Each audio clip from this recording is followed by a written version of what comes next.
사도행전 23장 1절부터 10절까지.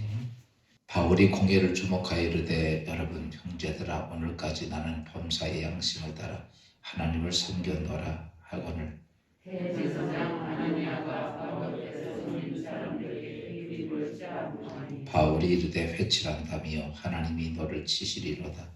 내가 나를 율법대로 심판한다고 앉아서 율법을 어기고 나를 치라 하느냐 하니 곁에서 사람들이 말하되 하나님이 내 사람을 내가 이기느냐 바울이 이르되 형제들아 나는 그가 대제사장인 줄 알지 못하였노라.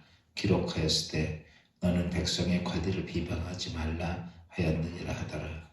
바울이 그 중에는 그는 사기에 이르러 다른 율법 바리새인들 알고 공회에서 이르되 여러분 형제들아 나는 바리새인이요 또 바리새인의 아들이라 손자의 소망고 부활로 말미암아 내가 스스로를 건강한다.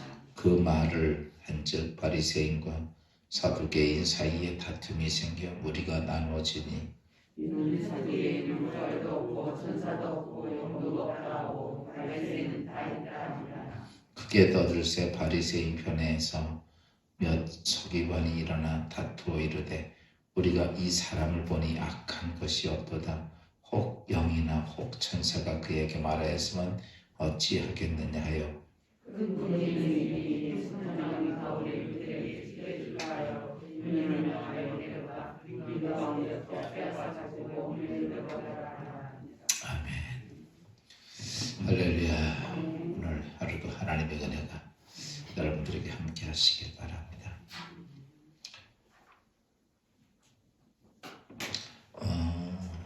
우리 하나님께서 인간을 창조하시면서 육적인 존재이며 영적인 존재 이렇게 창조하셨죠. 또 그 다음에 우리가 그럼에도 불구하고 우리가 타락하면서 우리는 두 갈래 속에 있습니다. 늘 사단의 영들과 하나님의 영들. 그래서 오늘 우리가 이 땅의 삶을 살면서 두 존재가 같이 섞여진 존재이므로 언제나 우리는 어느 편에 쓸 거냐 하는 문제들이죠. 신앙의 모습 속에서 항상 그거죠. 내가 어느 편에 서 있느냐라는 거죠. 에덴에서 아담이 타락하고 하와가 타락하면서 중요한 문제는 내가 하나님 편이냐 사탄 편이냐 어느 편에 설 거냐 이거였습니다. 그가 사단이 아담과 하와가 선악과를 따먹기 전까지는 그는 늘 하나님 편에 있어서 하나님과 동행하죠. 그러나 그가 선악과를 따먹으면서 사단의 편에 서게 되죠. 오늘도 우리의 삶은 하루가 주어집니다. 오늘 하루의 삶 속에 내가 하나님 편에 서 있을 것이냐 사단 편에 서 있을 것이냐라고 하는 것들이죠. 오늘 사도 바울이 전부장이 그를 끌고 공회당으로 그를 끌고 갔어요.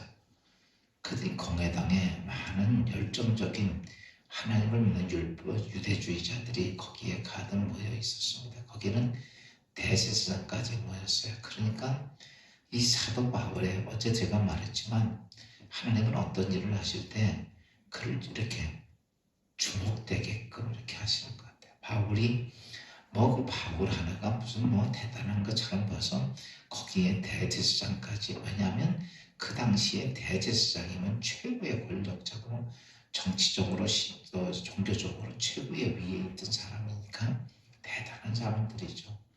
그런 자들이 거기까지 올 정도였으면 바울의 존재가 어떤 존재인가는 우리가 쉽게 증명할 수 있는 거죠.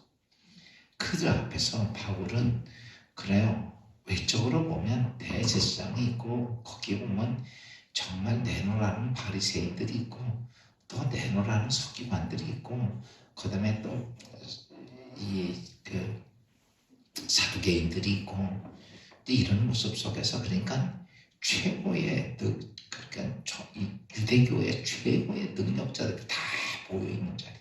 그러니까 거기가 어디냐면 예루살렘이에요. 예전에 같이 이렇게 다른 지방 같은 데가 아니라 예루살렘이면 즉 서울이죠. 서울의 최고의 능력자들이 다 모여 있으니 여러분 거기 가서 그들에게 복음을 전하기가 쉽지가 않죠. 근데 바울의 모습을 보면 여러분 그는요 어떤 환경과 조건이 서 있더라도 환경과 조건에 끌리지 않고 그런 늘 하나님 편에 설 줄 아는 사람. 여러분 오늘 우리가 믿음의 신앙생활을 하면서 왜 우리가 자꾸 넘어지고 쓰러지느냐 하면 하나님 편에 못 서고 자꾸 세상 편에 서서 그래. 그게 우리가 보여지고 들려지고 느껴지기 때문에 자꾸 하나님 편에 서기보다는 세상 편에 서게 되죠. 바울이 그 어마무시한 곳에 그가 서게 되죠. 근데 거기 서 있음에도 바울은 어떤가 라고 하는 거예요. 그가 하나님 편에 섰다라고 하는 자체는 그가 그곳에서 담대하게 예수의 부활을 증거합니다. 여러분 오늘 우리가 믿음의 신앙생활을 하면서 가장 중요한 건 딱 하나입니다. 우린 종종 무엇을 하면 이렇게 생각을 하죠. 내가 이런 얘기를 하면 저 사람이 들을까? 내가 저 사람을 전도하면 저 사람이 들을까? 뭐 세상 사람들이 날 뭐라 그럴까? 내 존재가 저들에게 저렇게 할 만한 존재인가? 수없이 많은 것들이 우리들이 하나님 앞에 서 있는 자체를 자꾸 무너뜨려요. 그러다 보니까 스스로가 어떤 모습인가 라고 말하면 자꾸 주눅드는 모습이에요. 오늘 사도 바울은 마지막 3차 여행을 가면서도 여러분 그 로마의 왕 앞에 서 있으면서도 당당하게 복음을 전합니다. 그 왕이 그렇게 말하는 거예요. 바울아 내가 적은 말로 인하여 다 그리스도인 되게 하려고 그러냐? 여러분 바울이 거기 왕 앞에 왜 갔어요? 재판받으러 간 거거든. 근데 죄인이 왕 앞에 가서 재판받는 게 아니라 도리어 왕을 복음을 전해. 그러니까요 바울은 언제나 이겼어요. 하나님 편에 서 있는 자체. 여러분 오늘 우리가 성경에 이렇게 쭉 하나님 역사를 보면 하나님 편에 서 있는 사람과 그렇지 아니한 사람. 오늘 우리가 믿음이 있다. 아멘! 하고 우리가 하나님 앞에 그런 결단했지만 삶 자체가 하나님 편에 서 있느냐 아니면 세상 편에 서 있느냐 쉽게 구별이 돼요. 우리가 어린 다윗이 여러분 골리앗과의 싸움 속에 보면 여러분 그 어린 다윗이 어떻게 저렇게 당당할 수 있을까? 사울 왕까지도 무섭고 두렵고 떨려서 못 나가는데 그런데 다윗 어린 소년이 당당하게 쓰죠. 왜 그랬어요? 그가 바라죠. 하나님이 나와 함께한다. 오늘 우리는 하나님이 나와 함께한다 그러면서 우리는 하나님 편에 쓰는 게 아니라 자꾸 세상 편에 쓸 때가 정말 많아요. 오늘 바울은 대제사장들 앞에 모르고 이제 대제사장이 막 복음을 전하니까 그 입을 치라 그러니까 바울이 뭐라고 얘기해요? 대제사장한테 그렇게 선언하죠. 오늘 보니까 3절이니까 바울이 이때 회칠한다며 하나님이 너를 치시리로다. 네가 나를 율법대로 심판한다고 앉아서 율법을 어기고 나를 치려 하느냐. 대제사장 앞에서 큰 소리 치죠. 네가 뭔데 나 율법으로 나를 치려고 그러냐 이렇게 얘기하고. 그렇게 됐더니 이게 있잖아요. 여러분 하나님 편에 내가 딱 쓰게 되면요 당당해집니다. 왜 아멘을 하나도 못해요? 여러분 오늘 예수 믿는다는 건 여러분 이러죠. 하나님 날 도와주세요. 하나님 나를 사용해 주세요. 하나님 내 인생의 삶 속에 하나님께서 무엇인가 해달라고 하지만 나는 하나님 편에 서 있는 게 아니라 골리앗 무섭다고 숨어있는 군사들이나 장군들이나 그런 모습이라. 그러니 그가 그럴 때 하나님이 그를 도울 수 있을까? 그와 함께 할 수 있을까? 못하죠. 여러분 오늘 우리가 믿음의 신앙생활을 하면서 중요한 것은 딱 하나입니다. 하나님이 내 안에서 그분이 역사할 만한 믿음의 사람이 되느냐 안 되느냐 이거예요. 우리는 하나님 편에 안 서 있으면 하나님 내 인생의 삶 속에 역사해달라고 요구할 때가 너무 많아. 그렇다고 해서 그건 아무리 내가 철회를 하고 금식을 해도 하나님 내 편에 쓸 수가 하나님이 내 안에 오셔서 그분이 일을 할 수가 없는 거죠. 오늘 바울의 모습은 어떤 환경과 조건이라도 바울의 모습 하나는 그거 하나예요.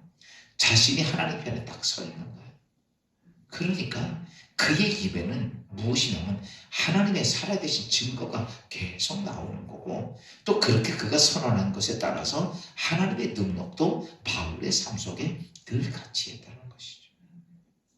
사랑하는 여러분, 오늘 하루를 살아보면서 하나님 편에 한번 서보십시오. 아멘. 그래, 목사님 그 하나님 편에 서리라. 근데요, 그냥 깡으로 하나님 편에 서 있으면 자꾸 무서울까 안 무서울까? 세상이 자꾸 무서워 보이고, 세상이 걱정스러워 보이고, 세상이 근심스러워 보이고, 막 그러니까 섰다가 그냥 부러지는 거예요. 오늘 우리가 사실은요, 그런 것들 때문에 이 아침에 말씀 듣고 기도하는 거예요. 아멘. 오늘 바울이 이런 자리에 있을 때, 오늘 이제 그 영내에 들어가서 갇혀 있었겠죠. 갇혀 있으면서 바울이 아무 생각 없이 세상에 내가 어떻게 살까, 어떻게 돈 벌을까, 내가 어떻게 편안해, 이런 생각하는 게 아니라 바울의 온통 생각은 뭐였을까요? 내일 공회당에 끌려갈까 알죠. 그 대제사장 나와 있고 바리새인 서두개인들 잔뜩 있는 그들 앞에서 내가 복음 전해야 한다고, 내가 거기에 서게 될 때 내가 어떻게 해야 될까? 바울이 질병 때문에 하나님께 기도한 적이 있었죠. 3번이나. 그랬다가 하나님께서 내 은혜가 내가 족하도다. 사실은요, 바울은 그 질병 때문에 정말 많이 힘들었습니다. 그래서 그가 그것을 사단의 가시라고 얘기하죠. 왜 그랬을까라고 말하면, 그는요, 사람들한테 복음을 전하는데 정말 그게 너무 힘들게 했단 말이죠. 그러니까 먹지도 못하죠. 그 바울이 지금 이제 성경학자들은 악성 위궤양이야, 악성 위암 같은 정도 이런 거 먹으면 토하는 거야. 그죠? 안질이 심해서요, 볼 수가 없는 거야. 참 그냥 막 안질이 너무 심했다고. 그 다음에 또 바울은 간질도 했다는 거죠. 간질. 그러니까 여러 가지 몸이 다 망가지고, 그다음 바울이요, 쬐끔했다는 거죠. 자꾸 뱃속마루. 거기다가 이 전도 여행 다니면서 잘 먹기를 해요. 두들겨 맞지요. 감옥에 갇히지요. 다른 나라 가서 여러 가지 병에 시달리죠. 사실은 바울의 모습은 정말 세상 병. 그러니까 바울이 이런 거죠. 내일 하나님 내가 복음을 전하는데 하나님이 안 도와주시면 난 쓸 수가 없을 정도예요. 그러니까 범죄들은 뭐예요? 무엇을 먹을까, 무엇을 마실까, 무엇을 입을까에 관심이 아니고, 그런 내일 서야 되는데, 하나님 복음을 전해야 되는데, 자신의 몸 보니까 도저히 쓸 수가 없으니까 그 밤에 그런 기도하는 거예요. 하나님, 나를 복음을 전하게 나 좀 도와주세요. 나 힘 좀 주세요. 이 아픔 좀 사라지게. 그러니까 밤새도록 무엇 때문에? 복음 때문에 자신의 몸이 서달라고 밤새도록. 그러니까 그런 거죠. 하나님, 너는 내 은혜가 내가 족하도다. 사실은 그런 것들 때문에 그가 뭐예요? 하나님 앞에 많이 기도했던 거예요. 오늘 여기서도 마찬가지입니다. 예루살렘에 와서 핍박과 고난이 온다고 수없이 들었죠. 근데 정작 오니까 바리새인 사두가들이 가만두질 않는 거예요. 그가 밤새도록 무엇했을까? 얘는 편하게 두 다리 뻗고 잤을까? 아니요. 그런 몸부림 치면서 하나님, 내일 담대해 줄 수 있게 위해서. 여러분, 늘 이런 말씀드려요. 기도하면 담대해져서 앞에 있는 거 뚫고 가, 못 뚫고 가? 뚫고 가기 위해서 기도하는 거야. 문제가 해결되기 위해서가 아니라 문제를 해결하기 위해서 가기 위해서 기도가 필요해. 그것이 오늘 우리가 중요한 거예요. 그래서 온전한 그리스도인들이 되면 어떠냐라고 말하면, 그 사람들은요, 점점 강해져요. 그런데 종교인이 되면 자꾸 약해져요. 왜? 자기는 뚫고 갈 생각 안 하고 해놓으라고만 하니까. 그러니까 보세요. 자녀들도 부모가 다 해주면 그 자식이 약해. 약해서 태프 조그만 바람 불어도 쓰러져요. 그런데 어때요? 훈련이 잘 되고 강하게 훈련시켜 놓으면 아무리 인생에 큰 문제가 와도 버티고 갑니다. 여러분, 버티고 가야 태풍도 지나가고 풍랑도 지나가고 이게 되나요? 지나가야 돼요. 그렇지 않으면 조금 바라보면 휙 뽑아지고 나니까 인생이요, 깊은 뿌리를 내리지 못하니까 열매를 맺지 못하는 거예요. 하나님은 오늘 그리스도인들이 그런 본질 속에 화초가 되길 원하지 않습니다. 하나님은 이렇게 말합니다. 이 세상은 악한 권세, 어둠의 권세가 꼭 장악한 이 세상에서 언제나 확고 원실 앞에 있을 수 없는 거거든요. 그러니까 그리스도인들에게 뭘 얘기하냐면 우리가 강한 그리스도의 강한 그리스도의 강한 군대 계속 이런 얘기를 합니다. 오늘 바울은 많은 혼란의 과정 속에서 무엇을 깨달았냐? 자신이 그런 환경 조건 속에서 자기가 하나님 편에 서 있더니 언제나 하나님은 자기의 손을 뭐더라? 잡아주시더라는 거예요. 하나님은 자기 삶 속에 있더라는 거예요. 그냥 생각 속에서 하나님 만난 게 아니라 그런 풍랑 속에서 하나님께서 나를 넘어지게 하는 게 아니라 거기에는 언제나 나를 꽉 잡고 계신 분이 그분이더라는 거예요. 그걸 느끼는 거예요. 성경의 역사를 보면 가만히 앉아서 역사가 이루어진 적이 한 번도 없어요. 그들에게 누구나가 강한 태풍이 지나가요. 근데 그 태풍 앞에서 자신이 버틴 게 아니라 자수성가한 게 아니라 보니까 하나님이 그걸 잡고 있더라는 거예요. 그리고 하나님은 그런 속에서 그들 속에서 일을 행하시더라는 거예요. 오늘 바울이 그럼에도 불구하고 담대하게 부활의 복음을 전합니다. 그랬더니 하나님께서 역사하시더라는 거예요. 여기 보니까 두 존재가 있었죠. 성령께서 역사하시는데 바리새인과 사두개인. 이 이스라엘엔 두 부류가 있었어요. 바리새인과 사두개인인데 이 사두개인은 어떤 사람들이냐면 이 바리새인하고 신학적으로 많이 이렇게 갈라져 있어요. 그래서 바리새인과 사두개인은 지금 많이 다투는 사람들이에요. 근데 이 바리새인, 사두개인들은 뭐냐면 육적인 존재의 사람들이에요. 바리새인은 영적인 존재의 이야기를 많이 하죠. 그래서 제일 많이 부딪히는 게 사두개인은 천사가 없고 부활도 없고 천사도 없고 영도 없다라고 하는 게 그러니까 영적인 부분을 다 무시하고 뭘 육적인 부분만 강조를 하는 거예요. 그러니까 이런 거죠. 하나님은 존재를 하나님은 인정을 해 이 사람들이. 근데 뭐냐면 우리 삶 속에 들어와 있는 영적인 존재는 무시하는 거예요.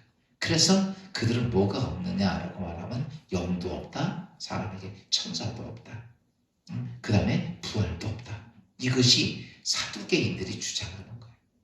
그런데 바리새인들은 아니에요. 그들은 영도 있고 부활도 있고 천사도 있다고 강조를 해요. 그래서 이것들 때문에 두 쪽에서 바리새인과 사두개인이 여러분 매일 싸우는 게 그거 싸우는 거예요. 우리 기독교계에도 보면요, 이제 이 신학적 논조 속에서 싸우는 게 있어요. 그게 뭐냐면 캘빈이즘하고 웨슬리아니즘하고 싸우게 되죠. 이 복음에는 이렇게 어거스틴을 통해서 칼빈주의와 웨슬리주의가 이렇게 쫙 두 개 나눠져 있어요. 그래서 이 칼빈주의는 이제 우리가 말하는 장로교다 쪽이고, 웨슬리는 이제 감리교나 성결교다 이런 쪽 웨슬리 쪽이에요. 근데 뭐 다른 같은 게 굉장히 많은데 늘 부딪히는 문제가 하나 있다면 예정론과 많은 선택론이에요. 이제 칼빈은 이런 거죠. 칼빈은 뭐냐면 하나님께서 너를 자녀로 이미 인쳤다는 거야. 이렇게 인정했다. 너는 그래서 자녀야. 근데 하나님이 인정하지 않은 사람은 예수 믿어도 어때요? 그럼 구원 못 받는다고 하는 거예요. 예정론이야. 예정론. 예정했다. 그 예정한 사람은 어떻게 하든지 하나님 믿게 되고, 예정 안 한 사람들은 믿어도 천국 못 간다. 쉽게 보면 그렇게 얘기하는 거죠. 그게 이제 예정론이야. 근데 웨슬리는 그렇게 이야기를 하지 않았어요. 많은 선택론을 얘기합니다. 누구든지 성경 요한복음 3장 16절 누구든지 예수를 믿으면 구원을 얻으리라. 이렇게 얘기하죠. 그러니까 누구든지요. 누구든지 예수를 구주로 영접하면 그 사람은 구원을 얻으리라. 이제 우리 이제 성결교단 쪽은 이제 그 웨슬리의 그 많은 구원론을 얘기를 하죠. 그러니까 이게 두 개가, 그러면 두 개가 있느냐 없느냐라고 말하면 두 개가 다 성경에 있어요. 그러니까 이게 답이 없어. 답은 내가 볼 때는 천국 가봐야 알아. 그쵸? 근데 이제 제가 이제 그렇다고 해서 웨슬레나 또 칼빈이나 이렇게 가만히 저는 이제 이렇게 양쪽 다 이제 신학적인 기조를 보고 책도 좀 많이 보니까 그냥 말장난인 것 같아요. 거기서 거기요. 그러니까 이제 나중엔 이런 얘기가 되죠. 선택한 사람들은 다 예수를 영접하고 선택해서 예수 믿고 그렇지 않은 사람도 다 이렇게 서로가 이게 사실 똑같은 얼굴을 이쪽에서 보느냐 이쪽에서 보느냐 그 차이예요. 그러니까 같은 얼굴 그런 거 그러니까 그런 걸 가지고 싸우듯이 이 바리새인과 사두개인들도 늘 그렇게 답이 없어요. 이게 뭐 이게 답이 어디 있어. 그러니까 막 이것 때문에 매일 싸우는 거야. 근데 여기서 바울이 복음을 딱 전하니까 그러면서 바울이 뭐냐면 나는 바리새인이고 우리 아버지도 사도 바울의 아버지가 바리새인이었거든요. 그리고 이제 그 아들이었던 바울도 로마 시민자이며 바리새인이었거든. 그러니까 나는 바리새인이었고 우리 아버지도 바리새인이었기에 나는 부활도 믿고 영도 믿고 천사도 믿는다. 이 말 한마디 딱 던졌더니 갑자기 지들끼리 바울을 같이 공격하다가 바리새인들하고 사두개인들하고 둘이 싸움에 붙은 거야. 여러분 남을 죽이려고 그럴 때는 원수들끼리 같이 합쳐. 그러다가 한마디 툭 던져놨더니 누구끼리 싸워? 지들끼리 싸워. 성경에 보면 항상 그래요. 이게 미스바에서 기도했을 때 어때요? 40 이 연합군들이 왔다가 어떻게 해요? 지들끼리 싸우는 거 지들끼리 자기들끼리 싸워. 이 분란이 돼요. 그러니까요, 여러분. 그래서 여기에 성령이 딱 오셔서 하니까 이제 그때부터는 바울에게 막 공격을 하다가 사두개인들하고 바리새인들하고 영이 있다, 천사가 있다, 부활이 없다 이걸 가지고 막 지들끼리 그 안에서 막 싸우고 난장판이 벌어진 거예요. 오늘 성경에 보니까 전부장이 가만히 보니까 거기다가 바울은 빠진 거야. 지들끼리 막 싸우니까. 그 가만두면 바울이 찢길 것 같으니까 그를 끄집어냈다는 얘기예요. 여러분 오늘 우리가요 믿음의 신앙생활할 때 어떤 환경과 조건이든지 하나님이 행하셔요. 그쵸? 우리가 행하지 말고 누가 하셔야 돼? 하나님이 하셔요. 그러면 내가 어떻게 오늘 바울이 거기서 바리새인 사두개인 쌀박질 벌어지는 데서 그건 뭐를 합니까? 아니요. 그는요 그들 앞에서 당당하게 예수의 부활을 증거합니다. 그랬더니요 그들이 그것 때문에 지들끼리 싸우는 거예요. 오늘 우리가 믿음의 신앙생활하면서 하나님의 은혜도 있고 역사가 있기를 원하면 어디에 서 있어야 돼? 하나님 편에 서십시오. 오늘도 하루를 살면서 우리는 하나님 편에 설 수도 있고 마귀 편에 설 수도 있어. 근데 어디 서야 돼? 그냥 하나님 편. 내 눈으로 볼 때는 이거 이렇게 하면 안 돼. 이렇게 되면 세상에서 나는 버림당해. 세상에서 나는 망해. 이런 생각이 들 수도 있어. 그래도 어디 서야 돼? 생각해 봐야 돼. 그래도 그때 해야 되는 거야. 하나님의 도우심을 있기를 원하면 하나님 편에 서십시오. 오늘 바울이 늘 하는 게 그거예요. 성경의 모든 하나님의 사건 역사를 보십시오. 언제나 하나님 편에 서는 거예요. 모세가 아론 때문에 고라가 이렇게 반란을 일으킬 때 그때 딱 그러죠. 너희가 하나님 편에 쓸 거냐 고라 편에 쓸 거냐 네가 선택하라고 그래. 그러니까 백성이 갈라져요. 고라 편에 쓴 사람, 모세 앞에 쓴 사람. 그러고 나니까 바로 땅이 갈라져서 고라 편에 쓴 사람이 다 죽습니다. 여러분 오늘 우리가 이 세상에 살면서 내 능력 가지고 내 힘 가지고 여건 가지고 산다고 생각하지 말고 나의 생명을 주관하시고 나의 삶을 주관하고 내 인생을 주관하시는 자는 누구시다? 하나님이시다. 그래서 나는 누구 편에 서야 된다? 나 하나님 편에 서야 된다. 여러분 조금 있다가 우리는 내 생명이 하나님 편에 서서 갈 거냐, 마귀 편에 서서 갈 거냐는 우리 얼마 후에, 그것도 뭐 어떤 사람은 내일인지도 모르죠. 10년이 지나지 그때 알게 됩니다. 내가 하나님 편에 서서 왔나, 아니면 사단의 편에 서서 멸망의 길로 갔나. 오늘 이 아침에 여러분, 바울이 그 많은 문제 속에서 나는 오른쪽에 쓸 거냐 왼쪽에 쓸 거냐, 오늘 여러분 하나님 편에 쓰는 복된 하루가 되기를 주의 이름으로 축원합니다. 기도합시다. 주님 은혜 감사하고 이 아침에 주신 말씀 속에서 바울이 인간적으로 생각하면 결코 하나님 편에 설 수 없는 환경이었지만 그는 결코 두려워하지 않고 담대하게 하나님 편에 서서 복음을 전할 때 성령의 역사하심이 바울의 삶 속에 있었던 것처럼 오늘도 아버지 귀한 하루를 우리에게 주셨는데 하나님 편에 선 그리스도인의 삶이 되게 하옵소서. 세상의 환경, 조건, 여건 모든 것들이 우리를 유혹한다 할지라도 결코 하나님 편에서 놓치지 않게 하시고 믿음의 주요 온전케 하신 이인 예수를 바라보고 승리하는 복된 하루 되게 하옵소서. 예수 그리스도의 이름으로 감사하며 기도합니다.